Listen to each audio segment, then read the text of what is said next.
lot still find that hard to believe. Some think it's a lab-made product, but oh no, they're very real and very natural. You're not tripping either. The blue insularis, native to the Lesser Sunda Islands, are one of 3 color forms: yellow, green, and blue. And they're definitely getting more and more popular over the years. Is it all because they're an odd, bright sky blue color? Yes, and it is in fact very odd. As many snakes would prefer to blend into their surroundings, the blue insularis, like the coral snakes, the crates, choose to stand out, as a way of telling predators that they are this bright for a reason, a toxic treat that's not worth the taste. So without further ado, let's dive right into the story. It all starts with me realizing she's getting ready to give birth, but it was right before a jungle trip down south, so I had to move her into a temporary tub so babies become easier to separate and overall be in a safer spot to reach than if they were in their regular enclosure.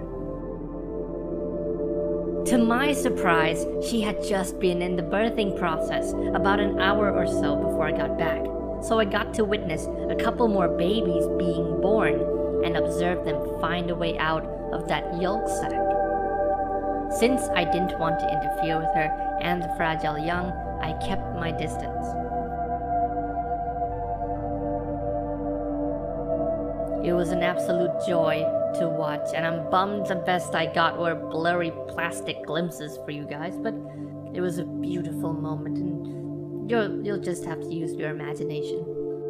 The babies were born much bigger in size and calmer in demeanor when compared to the last batch. 15 of the babies are blue, while only 3 are green. The mother is acting slightly defensive, understandably. She's cornered with her babies, while there's an overgrown monkey holding a metal square, standing a few feet away, giggling and smiling like a maniac. So it kinda justifies her uneasiness. And at this point in their lives, they are already capable of delivering a venomous bite. And unlike the helpless human infant, these fragile gummy snakes are ready for the world's harsh conditions. They're so freaking cute, it melts my damn heart. I can't help but boot one on its goddamn cute stinking face. What happens after this? I separated the mom back into her old enclosure and waited until the babies first sheds, till I separated them as well. Now comes the fun part, moving them one by one into their new homes. This can definitely be a long process, requiring a lot of patience with these fragile babies. Let's discuss the reasoning behind their new setups. I get away with using these small boxes because baby vipers are ambush hunting predators. They sit and wait for a meal and then sleep, finding water occasionally, and everything else is basically trying not to get eaten by literally everything bigger than them. The venom of these snakes target living tissue and blood cells. Hemotoxic snake bites often leave permanent damage, and one has to remember that just because they pack that potent cocktail doesn't mean they want to dump it all on us. It is primarily used to take down and aid in digesting prey. In fact, they probably only want to use it for that. Us stumbling across one accidentally and taking a bite doesn't mean they're out to get us, it means we startled them. It's like you're walking alone in the dark and someone taps you on the shoulder and you turn around and give them a left wing. It's an accident, you don't mean to, you don't expect that kind of shit to happen. Heck, most venomous snake bites occur due to some local messing with venomous snakes when they shouldn't be. It also doesn't make the handling I do safe either, for one mistake could have severe consequences. I just choose to believe in the snakes a bit. I'm showing no ill intent and I'm only here to aid. Each snake's reaction is going to be different. Wild animals will never do what I tell them to do. So, expect the unexpected. By no means should you try and work with venomous snakes without a mentor. I'm Chris Sweet, and I approve this message. Don't do what I do.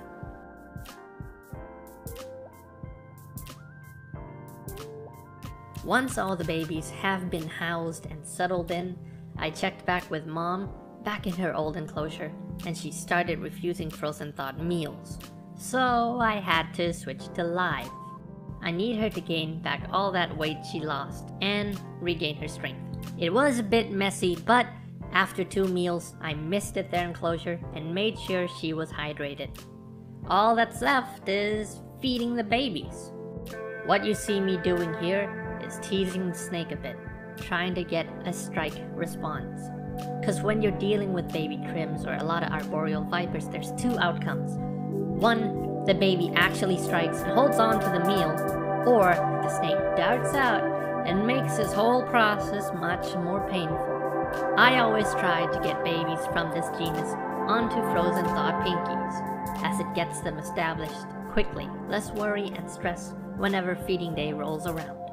Though usually the first attempt takes a couple hours, the moment this step is complete is when I can finally lean back in my chair and let out a sigh.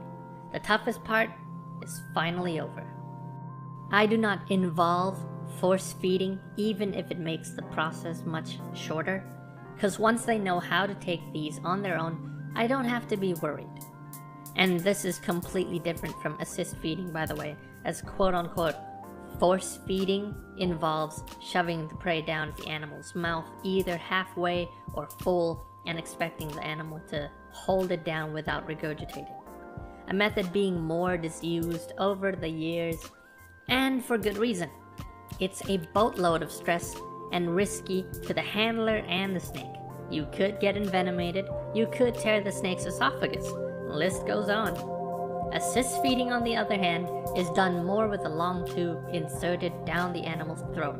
It's less stressful, less risky, with a more gentle approach, usually done to help the weak or ill-treated specimens come back to health. To be a responsible keeper, you have to be able to do what is necessary. Some juveniles will be extremely picky compared to others. Perhaps the answer lies deep in their adaptive lifestyle, as normally in the wild, babies will take on amphibians or lizards, finding mice when they're growing into subadults. So a juvenile stumbling across a random pinky in the wild probably doesn't happen. I could end up spending 40 minutes or more just on one baby, so it definitely can be exhausting. I can't just go about blabbing that I'm living the dream or something. It's actual hard work, but thankfully, it's work that I love doing. More so, I love showing it to you guys. Anyway, the breeding process can be very fun and very rewarding, but nothing comes free of work. And mind you, it includes a lot of patience. I know I've said it before, but this phrase honestly needs repeating. But there is a grand payoff, and it's raising the younglings up and watching them grow to be like their spectacular parents, either it be in my care or updates from people I trust. It's a big reward all in itself. This was 10 minutes of fun, cut from hours and hours of chasing babies across my table. So I hope you guys enjoyed. Thank you guys for watching, and see you in the next one.